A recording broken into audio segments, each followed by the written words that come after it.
शुक्रवार 26 जनवरी को भारत 75वां गणतंत्र दिवस मनाने जा रहे हैं। गणतंत्र दिवस की तैयारियां खूब जोरों से चल रही हैं। इस बार चीफ गेस्ट के तौर पर फ्रांस के राष्ट्रपति इमैनुअल मैक्रों भारत आएंगे।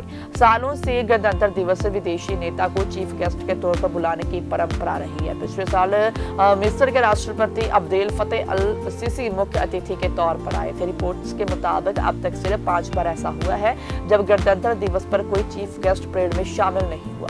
1950 में देश के पहले गणतंत्र दिवस पर इंडोनेशिया के तत्कालीन राष्ट्रपति सुकार्नो चीफ गेस्ट के तौर पर भारत आए थे। तब से ये परंपरा चल रही है। आइए आज जानते हैं कि गणतंत्र दिवस पर कौन चीफ गेस्ट होगा, इसका फैसला कैसे होता है। रिपब्लिक डे के लिए चीफ गेस्ट की सिलेक्शन कैसे होता है। गणतंत्र दिवस पर कौन चीफ गेस्ट होगा, इसके लिए 6 महीने की प्रक्रिया होती है। राजनायक मनबीर सिंह ने बताया कि पहले विदेश मंत्रालय कुछ देशों के प्रधानमंत्री और के नाम की लिस्ट तैयार करता है। फिर ये लिस्ट प्रधानमंत्री और राष्ट्रपति के पास भेजी जाती है।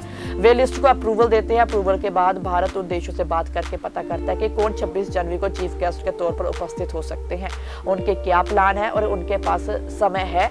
इन सभी चीजों को ध्यान में रखा जाता है। देशों के लिस्ट इस आधार पर तैयार की जाती है कि भारत के साथ उनके राजनीतिक, आर्थिक, सैन्य और व्यापारिक रिश्ते कैसे हैं। मनबीर सिंह ने कहा कि चीफ गेस्ट के तौर पर आमंत्रित करना उस देश की तरफ दोस्ती का हाथ बढ़ाने के रूप में देखा जाता है। इस बार फ्रांसीसी राष्ट्रपति इमैनुअल मैक्रों चीफ गेस्ट के तौर पर भारत आ रहे हैं। उनके साथ रक्षा मंत्री सेबेस्टियन लेकर्नू, वित्त मंत्री ब्रूनो ले मारिया, विदेश मंत्री स्टीफन सेजार्नो और जनरल थेरी बरखार्ड भी आ रहे हैं। रिपब्लिक डे पर भारत क्यों बुलाता है मुख्य अतिथि। 26 जनवरी 1950 को भारत ने पहला गणतंत्र दिवस मनाया। ब्रिटिश हुकूमत खत्म होने के बाद देश पहली बार अपना गणतंत्र दिवस मना रहा था, जिसे लेकर देशवासियों में बेहद उत्साह था। इस बेहद खास दिन को और खास बनाने के लिए चीफ गेस्ट बुलाए जाने की योजना बनाई गई। तब देश के पहले राष्ट्रपति डॉक्टर राजेंद्र प्रसाद ने इंडोनेशिया के तत्कालीन राष्ट्रपति सुकार्नो को मुख्य अतिथि के तौर पर उपस्थित होने के लिए आमंत्रण किया था। तभी से गणतंत्र दिवस पर चीफ गेस्ट को इन्वाइट करने की परंपरा चली आ रही है। कितनी बार मुख्य अतिथि के बिना मनाया गया गणतंत्र दिवस?